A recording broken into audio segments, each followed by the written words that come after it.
제목이 기독교 가족관. 이렇게 가족에 대해서, 우리 가정에 대해서 우리가 어떤 생각을, 성경에서 성경적인 기독교 가족관은 어떤 것인가 하는 것을 좀 생각을 해보려고 합니다. 뭐 딱딱한 내용이 아니니까 여러분이 편안하게 말씀을 같이 나누면 좋겠어요.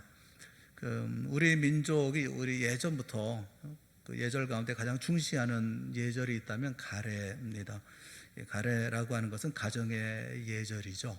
어른을 섬기는 거, 또 조상을 숭배하는 거, 또 형제 우애하는 거, 또 가족 간의 신의를 지키는 이것을 굉장히 중요한 예절로 생각을 했습니다.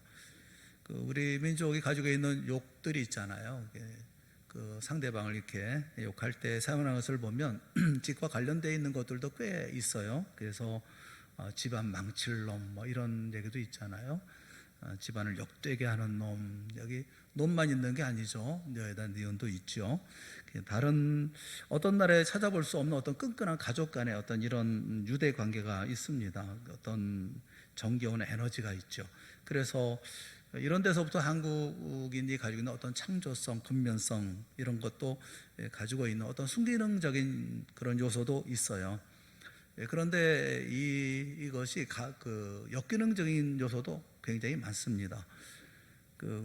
김경일이라는 분이 쓴 책이 있죠. 공자가 죽어야 나라가 산다.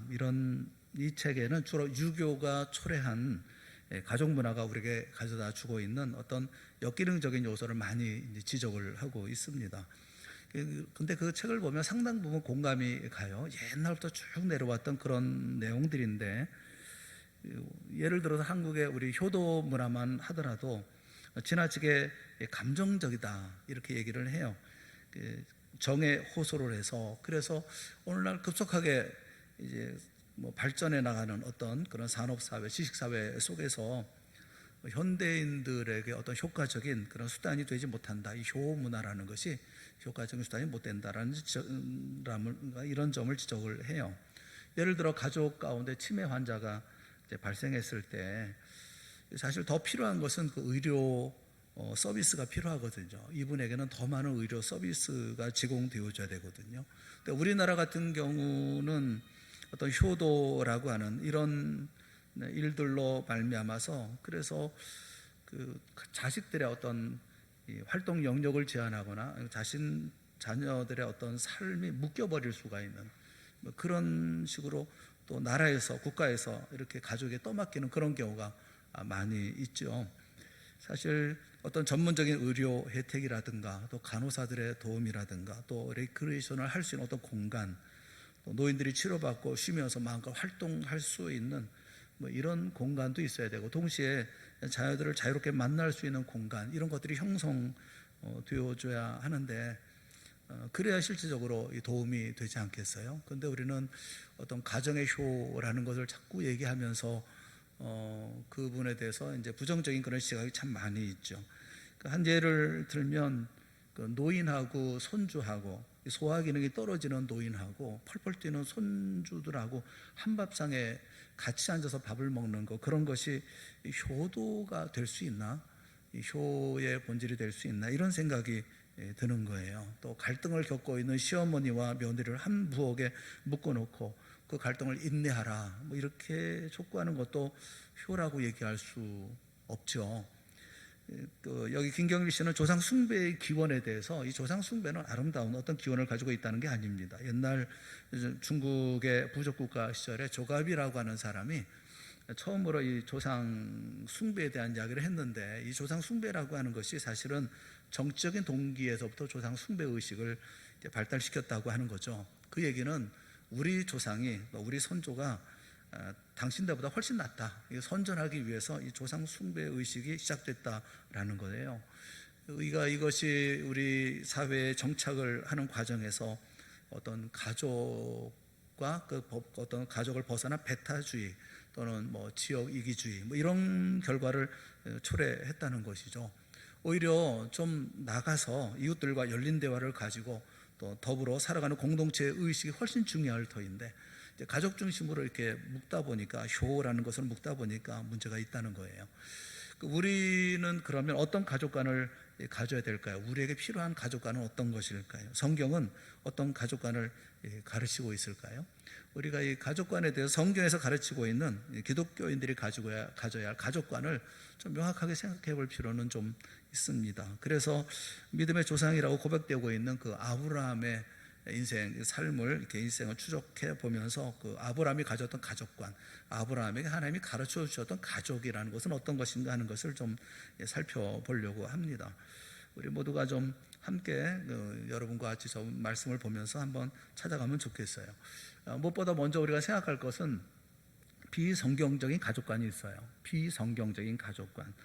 비성경적인 가족관은 두 가지 극단적인 견해가 있습니다. 하나는 가족 우상주의라고 말할 수 있죠. 가족 우상주의, 또 하나는 가족 무시주의. 이 두 가지는 비성경적인 그런 가족관이라고 얘기할 수가 있습니다. 이 가족 우상주의라는 게 뭐겠어요? 하나님 아브라함을 부르시고 그를 통해서 새로운 역사를 시작하면서 처음 줬던 명령이 떠나라는 것이거든요.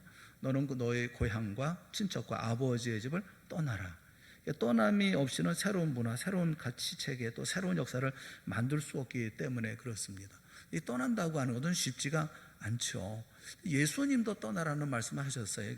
누가복음 14장 26절 말씀해 보면 무릇 내게 오는 자, 제자가 되기를 원해서 오는 자는 자기 부모나 처자나 형제나 자매나 더욱이 자기 목숨까지 미워하지 아니하면 능히 내 제자가 되지 못하고, 그렇게 말씀을 하고 있습니다.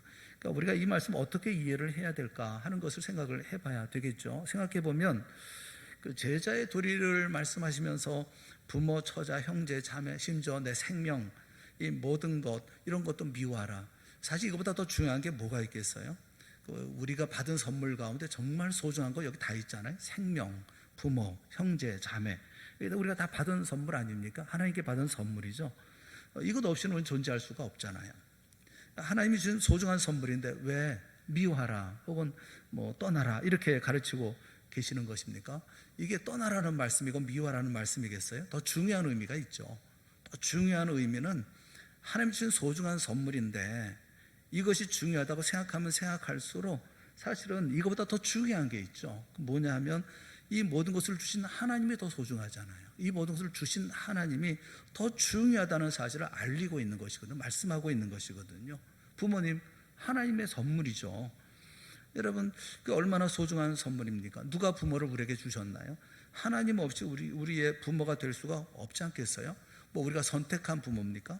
하나님 우리에게 주신 부모잖아요. 또 자녀, 남편, 아내, 하나님의 선물이죠. 하나님이 주셨죠.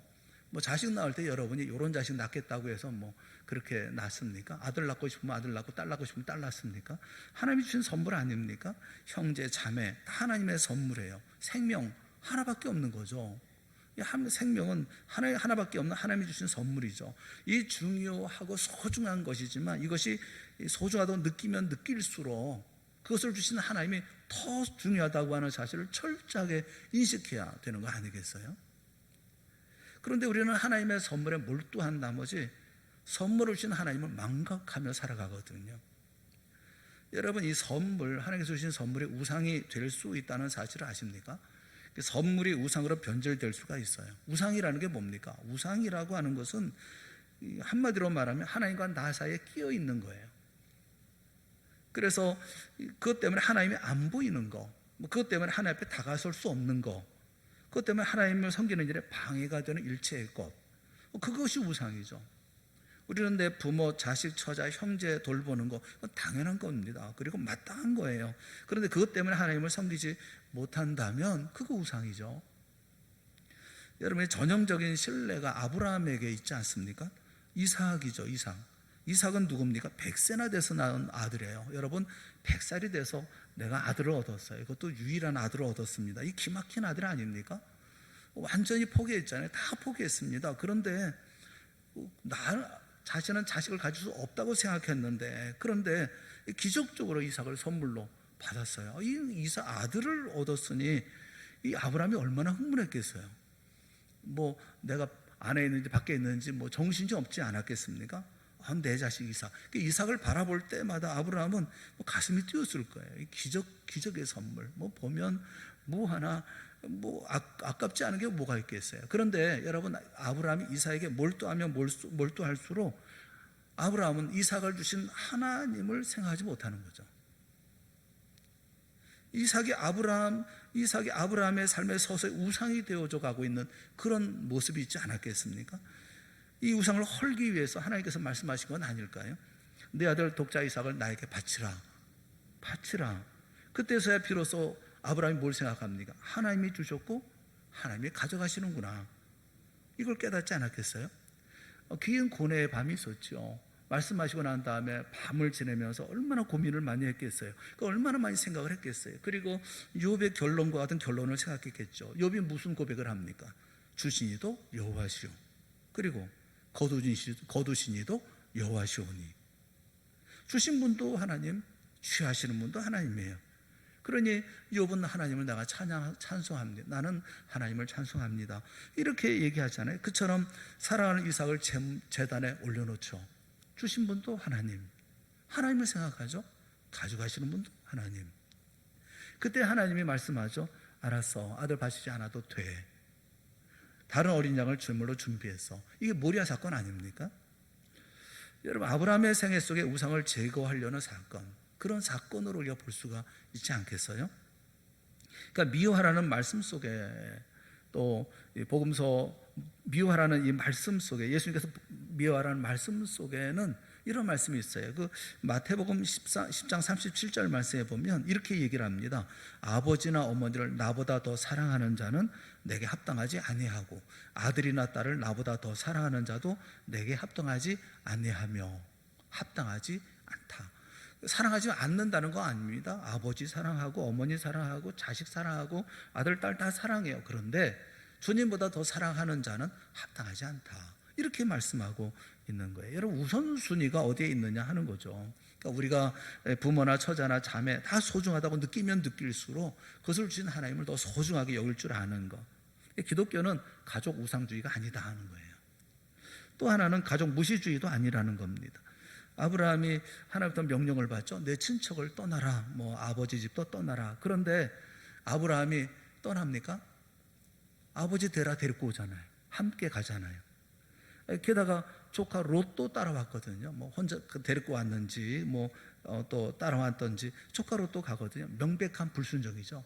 아버지도 떠나야죠. 롯도 떠나야죠. 다 떠나야 되는데 그럼에도 불구하고 데리고 와요.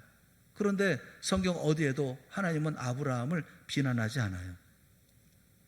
너 잘못했어, 못됐어, 왜 떠나지, 왜 데리고 오는 거야, 이렇게 말씀하지 않아요. 이것을 보면 하나님은 아브라함을 이해했다, 이해하시고 계신다라는 생각이 들어요. 이 가족을 포기하지 못하는 아브라함을 비난하지 않으시거든요. 잘못됐다 말씀하지 않거든요.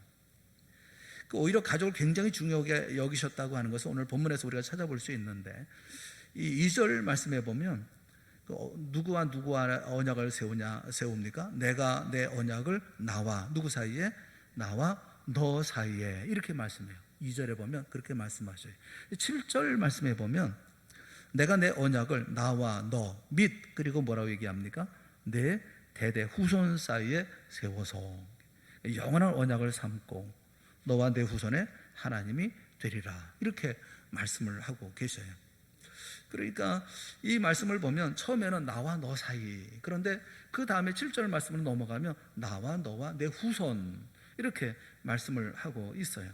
이 언약은, 이 갱신하는 언약은 계속해서 자녀에게 계속 계승될 것이라는 것을 말씀을 해주고 있는 것이죠.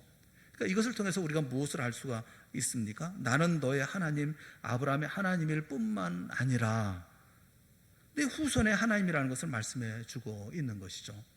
그 가족 무시주의 아니에요. 하나님은 가족을 무시하지 않아요.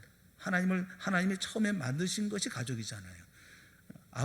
아담과 하와를 만드시고, 그리고 가족을 만드신 것이, 가족을 처음 만드신 분이 하나님 아닙니까? 하나님은 가족을 무시하지 않습니다. 그래서 우리는 이 가족 우상주의도 아니고 가족 무시주의도 아니라는 사실을 우리가, 이건 비성경적인 그 가족관이다라는 것을 우리가 알고, 그럼 성경적인 가족관은 어떤 건가? 이 두 가지만 말씀을 드리고 싶어요. 그러니까 하나가 뭐냐면, 가족이란 하나님의 선물로 소중하게 여기라는 겁니다. 가족은 하나님이 주신 선물이기 때문에 소중하게 여길 줄 알아야 된다는 거예요. 여기 귀하게 여긴다, 소중하게 여긴다라는 말이 그냥 중요하다 그런 의미가 아니라 책임을 가지라는 겁니다. 책임을 다하라는 거예요. 그 서유석이 불렀던 노래가 있잖아요. 아름다운 나의 사람아, 뭐 이런 거 있잖아요. 아시죠? 거기 보면 장난감을 바꿔서 그것을 바라보고 얼싸안고 그리고 기어이 부셔버리는, 그게 뭔지 모르겠어요. 내일이면 벌써 그를 준 사람조차 잊어버리는 아이처럼. 근데 그 뒤에 무슨 얘가 무슨 가사가 나옵니까? 돌보지 않는 나의 여인아, 나의 사람아, 뭐 이렇게 하잖아요. 돌보지 않아요. 돌보지 않는데 재미가 없나 보다, 여러분. 돌보지 않는데 맨 마지막에 뭐랍니까? 아름다운 나의 사람아. 그 이해가 안 돼요. 그 장난감을 부숴버리고 막 부숴버리고 다 잊어버리고 막 아이처럼 그렇게 하면서 내가 준 모든 그 사랑이나 모든 것들을 전부 다 아무렇게 하는 그런 사람을 가리켜서 아름다운 나의 사람아, 이렇게 노래를 해요. 서유석 씨 참 희한하게 이렇게 노래를 불러요. 그래서 그걸 보면서 그런 생각이 들더라고요. 이게 무슨 뭐 플라토닉 러브 이런 게 아니라 이건 사랑하는 사람을 바라보면서 안타깝지만 그러나 나는 너를 사랑해, 이런 것으로 들려져서 노랫말이 참 괜찮다, 좋다, 이런 생각이 좀 저는 들더라고요. 그런 생각 안 하셨어요? 노래 부를 때 그런 거 이렇게 한번 쭉 들어보면 노랫말 생각 안 하시나요? 나 보면서 그런 생각이 들더라고요. 책임이요, 책임.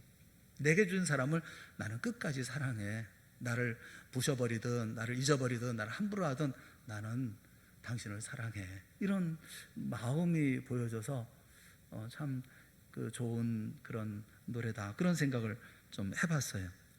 여러분, 가정, 하나님께서 내게 주신 선물, 이 가족이 소중하다는 얘기는 무슨 얘기냐면 자기 위치에서 가정을 향한 자기 책임을 다해야 된다는 거예요.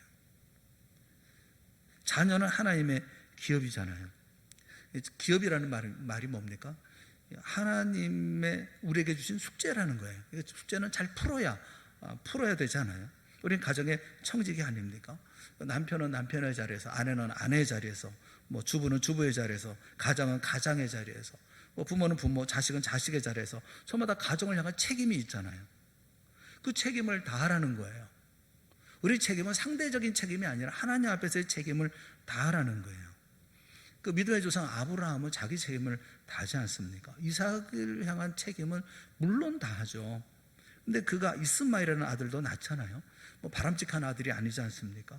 하지만 그 아들을 향해서도 하나님의 뜻을 물어가면서 그는 행동을 합니다. 그리고 하나님은 그 아들도 축복해 주십니다. 이스마엘조차도 축복해 주십니다. 그 일단 태어난 아들 축복하고 잘 기르도록 말씀하고 있죠. 그 아브라함도 이스마엘에 대해서도 최선을 다해서 합니다. 어쩔 수 없는 거죠. 이 방법이 없어요. 나중에 이스마엘을 이렇게 보내잖아요. 하나님이 보내라 하십니다. 그냥 내보내라, 걱정하지 말고 보내라, 이렇게 말씀을 하십니다. 그러니까 이게 세상에 여자를 이길 남자는 없는 거예요. 도대체 뭐 방법이 없는 거예요. 여기 같이 살아서는 안 되는 사람들이니까 그랬던 것 같아요. 어찌되었든 아브라함은 자신이 할 수 있는 최선을 다해요. 이스마엘을 돌볼 수 있을 만큼 돌봅니다. 뭐 결국은 뭐 이스마엘과 그다음에 이스마엘이 이삭을 희롱하는 모습을 보고 사라가 뭐 분노해가지고 쫓아내라 막 야단하니까 어쩔 수 없이 내보내죠. 뭐 그 사단이 벌어지지만 또 하나의 민족을 만들어 가시잖아요. 하나님이 조카 롯에 대해서도 책임을 다하지 않습니까? 롯이 어려움에 처했을 때는 뭐 생명을 걸고 나가서 구출하지 않습니까? 여러분, 책임 있는 거거든요. 하나님이 제일 싫어하는 사람이 어떤 사람인 줄 아십니까? 무책임한 사람이에요. 특별히 가정을 향해서 무책임한 사람. 가족 중에 한 형제가 가정의 책임을 다하지 않으면, 예전에 룻기를 보면 그 책임을 다하지 않은 사람에 대해서 행했던 일들이 있어요. 우선 제일 먼저 해야 되는 게 하는 일이 뭐냐면, 자기 가족에도 책임을 다하지 못하면 신발을 벗깁니다. 신발을 벗기고 많은 사람들 앞에다 신발을 벗깁니다. 그 다음에 침을 뱉습니다. 그리고 그 집 앞에다가 간판을 달아요. 붙여요. 신을 벗기운 자의 집, 이렇게. 신을 벗기운 자의 집. 책임지기를 거절했다. 그러니까 하나님은 책임을 다하지 않는 사람을 좋아하지 않으셔요. 이렇게 징벌을 하십니다. 하나님은 우리가 가족의 구성원이 된 이상 그 가족으로서의 자기의 주어진 자리에서 책임을 다하라 말씀하고 있어요. 사도 바울은 디모데전서 5장 8절에 보면 누구든지 자기 친족, 특히 자기 가족을 돌보지 아니하면 믿음을 배반한 자요. 믿음을 배반한 자요. 그 다음에 뭐라고 말씀하고 있는 줄 아세요? 그 다음에 말씀이 더 무서워요. 불신자보다 더 악한 자니라. 그러니까 자기 가족을 돌보지 않는 사람은 믿음을 배반한 자이고 더 나아가서는 불신자보다 더 악한 자, 불신자보다 더 악한 자다. 이렇게 말씀을 하고 있어요. 그러니까 하나님께서 말씀하고 있는 가족을 돌보지 않는 자에 대한 말씀을 우리가 볼 수가 있죠. 내게 주신 가족을 소중하게 여긴다고 하는 것은 상대적인 게 아니에요. 남편이 이렇게 하니까 나도 그렇게 하는 거야. 아내가 그렇게 하는데 나도 그게 아니에요. 남편은 남편의 자리로 최선을 다하는 거예요. 아내는 아내의 자리로 최선을 다하는 거예요. 자신의 몫을 다하는 거예요. 부모는 부모의 자리에서, 자식은 자식의 자리에서. 부모가 이렇든 저렇든 뭐 이렇게 했든 저렇게 했든 무슨 말을 했든 그거 상관하지 말고 나는 내 일을 해야 되는 거 아니에요? 내게 부모를 주셨으면 그 부모를 책임져야 할, 그 자녀들이 책임져야 할 부분이 있잖아요. 부모는 내 형편이 어떠하든 자식을 위해서 해야 할 부분이 있잖아요. 그건 다 감당해야 되지 않습니까?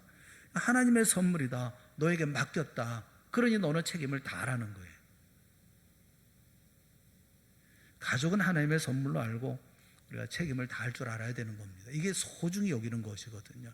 기독교 가족관 가운데 저는 보면서 뭐 다들 그런 말씀을 많이 하셔요. 오셔서 말씀하시면서 뭐 남편이 이것 때문에 저런 것 때문에 그래요. 뭐 그럴 수 있어요. 하지만 그렇다고 해서 내가 내 일을 소홀히 하면 됩니까? 잘 해야 되거든요.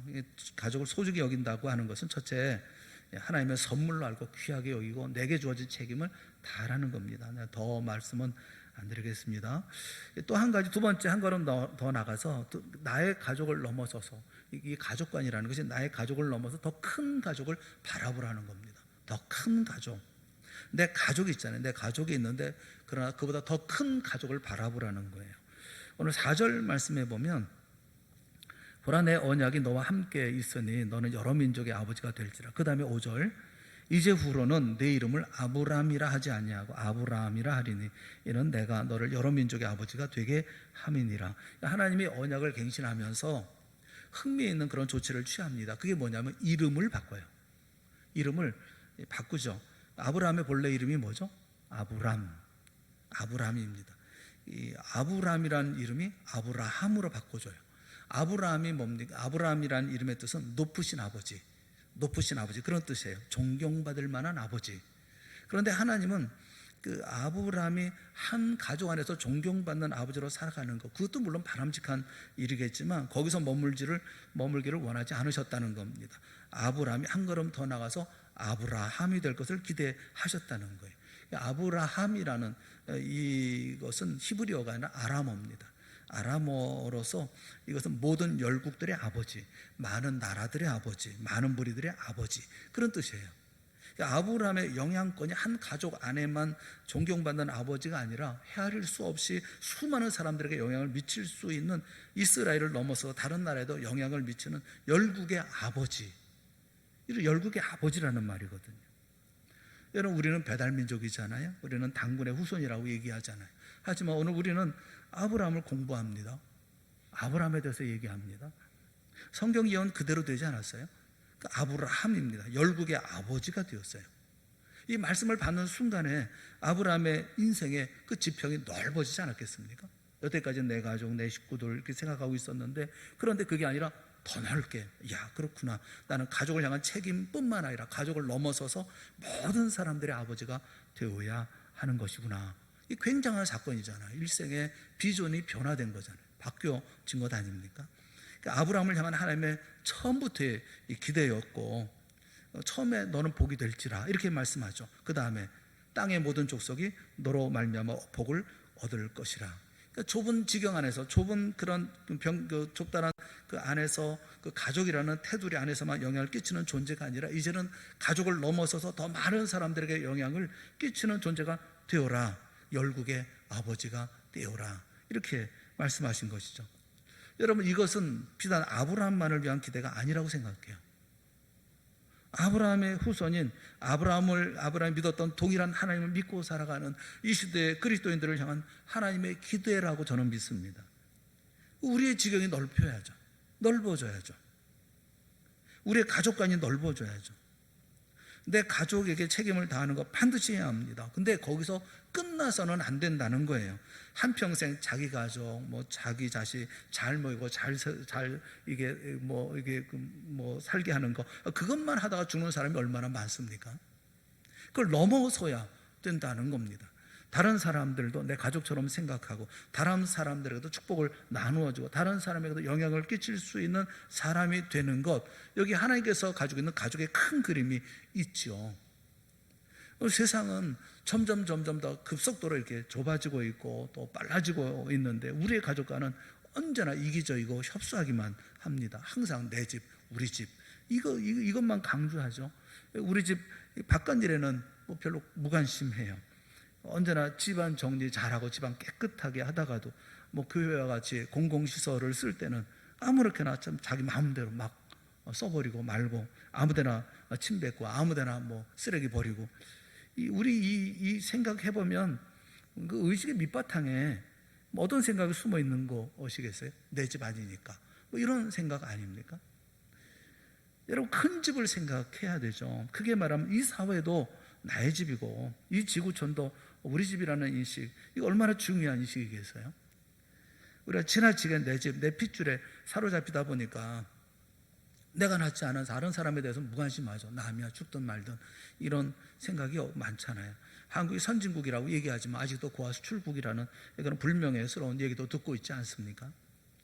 어느 미국 교포 사회에서 목회하고 있는 그분은 1년에 한 차례씩 미국에서 한국 아이들을 입양하고 있는 그런 미국 부모들을 초청해서 잔치를 1년에 한 차례씩 한다고 그래요. 근데 보면 너무 감사하고 너무 감동스럽다고 그래요.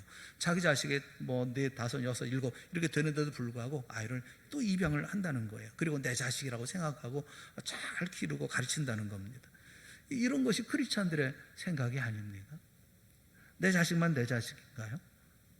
내 핏줄이 아니면 나와 상관없는 그런 사람들입니까? 여러분, 예수님의 가족관, 어떤 가족관이었을까요? 예수님은 어떻게 생각하셨을까요? 마가복음 3장 마지막에 보면 그런 말씀이 있어요. 주변에 많은 사람들이 있었겠죠. 예수님의 제자들과 막 이렇게 다 뒤섞여 있는 그런 상황에서 예수님의 가족들, 육신의 가족들이죠. 그 가족들이 찾아왔잖아요. 그런데 예수님께서 이런 질문을 하십니다. 누가 내 어머니며 동생들이냐? 이렇게 질문을 하셔요. 그 대답을 들었을 때 가족은 서운하지 않았을까 하는 생각이 듭니다. 그때 예수님께서 질문하시고 대답하십니다. 누구든지 하나님의 뜻대로 행하는 자가 내 형제요 자매요 어머니이니라, 이렇게 말씀하죠. 하나님의 뜻대로 하는 자. 그러니까 예수님의 가족이라고 하는 이 가족, 얼마나 큰 그림을 그리고 있는지 우리가 볼 수가 있잖아요. 그런데 우리는 이것을 벗어나지 못하거든요. 맹목적인 편애, 이것을 가지고 자기 자식에게만 집착하고 있는 그런 부모, 이거 언제 벗어날 수 있을려나 모르겠어요.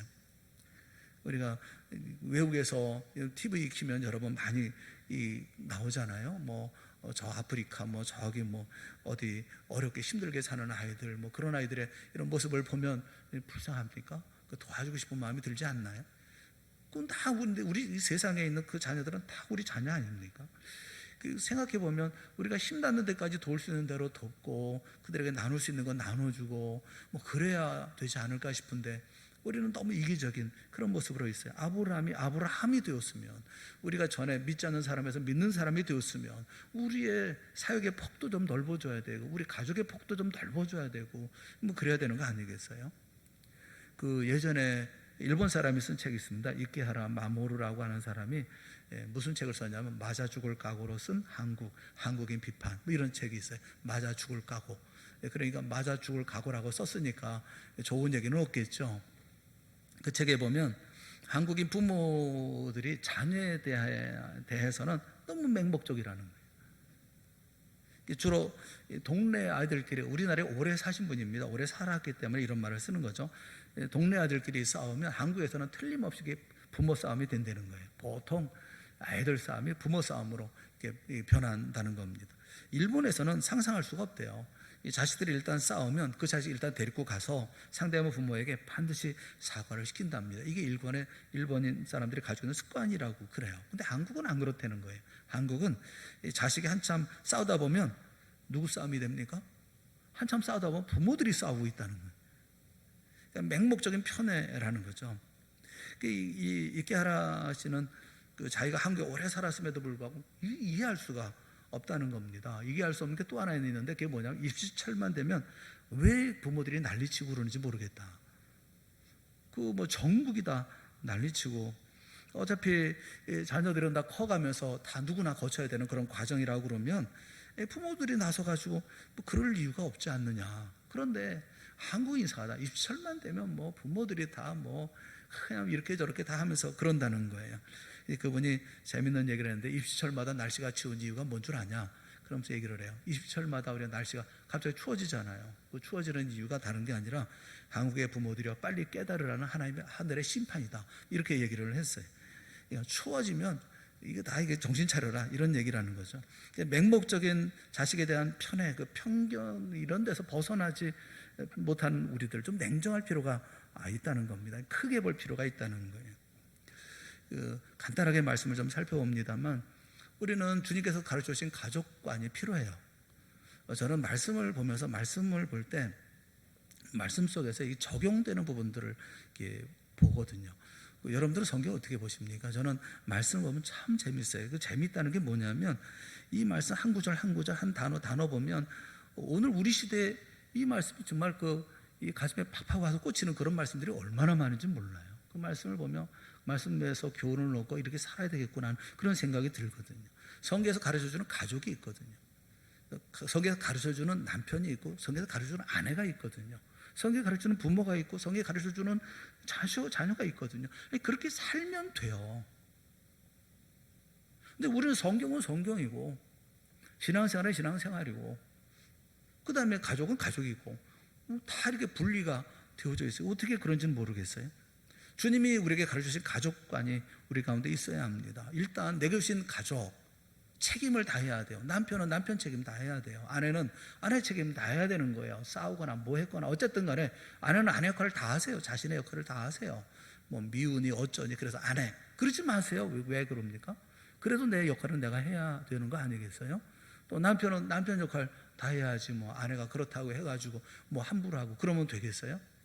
끝까지 사랑해야 할 사람 끝까지 사랑해야죠. 참고 견디고 사랑하고 그래야 되지 않겠어요? 제가 요즘에 아령을 합니다. 아령 이렇게 아령 가지고 팔 운동을 해요. 다른 것보다 팔 운동을 많이 합니다. 제가 왜 팔 운동을 많이 하느냐면 제 아들한테 그런 얘기를 했어요. 내가 팔 운동을 많이 하거든. 그랬더니 왜 팔 운동을 많이 하냐고 물어봐서 다른 게 아니고 내가 은퇴하고 난 다음에 집사람 이렇게 쇼핑할 때 물건 들으려고 그러면 내가 이거는 들고 이게 아령을 해야 되잖아. 근데 여기도 쓸모가 없으면 나 버림받을까 봐. 그러면서 그랬더니 아이가 막 웃으면서 아빠는 그것만 해도 엄마한테 너무 필요한 사람이에요. 그러면서 그렇게 안 하셔도 돼요. 그러면서 웃더라고요. 나는 내가 해야 할 내가 도와줄 수 있는 몫은 최선을 다해 도와줘야 되는 거 아니겠어요? 그 역할을 감당해야 되지 않겠습니까? 한 걸음 더 나가서 세상 전체를 하나님의 나라, 하나님의 세상, 하나님의 집으로 바라보고 주변에 사랑을 필요로 하는 모든 사람들을 넓은 눈으로 바라볼 수 있어야 되지 않겠습니까? 내 자식만 자식이 아니라 사랑을 기다리고 있고 복음을 기다리고 있고 내 손길을 기다리고 있는 우리의 이웃들, 특별히 소외된 곳에 있는 모든 사람들, 이런 사람은 내 자식처럼 생각하는 이런 사랑하는 마음을 가지고 또 이런 사람이 이 땅의 삶을 살고 있다고 한다면 세상은 얼마나 훈훈한 세상이 되겠어요. 여러분 아무 관계도 없잖아요. 예수님과 우리가 무슨 관계가 있습니까? 그런데 유대 땅에 태어나서 거기 33년 살다가 가신 예수님은 그분은 한국 사람도 아니에요. 유대인이지. 민족도 달라요. 근데 그분이 나를 위해 죽으셨어요. 생명을 주셨어요. 이걸 믿는 사람이라고 하면, 그렇다면 나와 관계없어 보이는 사람들, 내 형제들, 자매 이런 이들을 또 자식처럼 여기면서 그들을 사랑을 베푸는 큰 가족관을 우리 또한 가져야 되는 것이 아니겠습니까? 그때 비로소 우리는 예수님의 제자로 세상을 바꾸는 사람들이 되어줄 수 있을 것이라고 생각을 해요. 넓은 그림, 또 하나님의 가족을 바라볼 수 있는 이런 환상을 가지고 그리고 세상 살아가는 우리 모두가 되어질 수 있기를 바랍니다. 오늘 기독교적인 어떤 가족관, 성경에서 말씀하는 가족이 뭔가 하는 것들 일부분, 작은 부분이지만 아브라함을 통해서 우리가 볼 수 있는 단순하지만 몇 가지만 우리가 생각을 해봤어요. 성경을 보면서 여러분이 진정 이 땅에 있어야 할 이유 있는 삶을 살아가고 영향 미치는 삶을 살고 여러분이 있음으로 향기나고 여러분이 있음으로 모든 사람들이 행복할 수 있는 그런 믿음의 자리를 만들어가는 좋은 믿음의 가족을 만들어가는 여러분 모두가 다 되어질 수 있기를 주님의 이름으로 축원합니다. 함께 기도하겠습니다.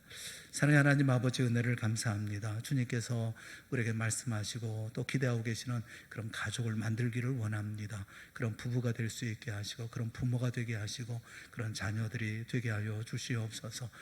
동산의 가정들이 하나님 앞에 아름답게 세워지게 되어졌을 때 온 세상에 하나님의 나라가 이루어지게 되어질 줄 또한 믿습니다. 큰 하나님의 우리를 향하신 기대와 그 뜻을 충족시켜 나가는 우리가 되어질 수 있도록 용기 내게 하시고 힘내게 하여 주시옵시고 고개 들어 세상을 바라보는 우리 모두가 또한 되게 하여 주시옵소서.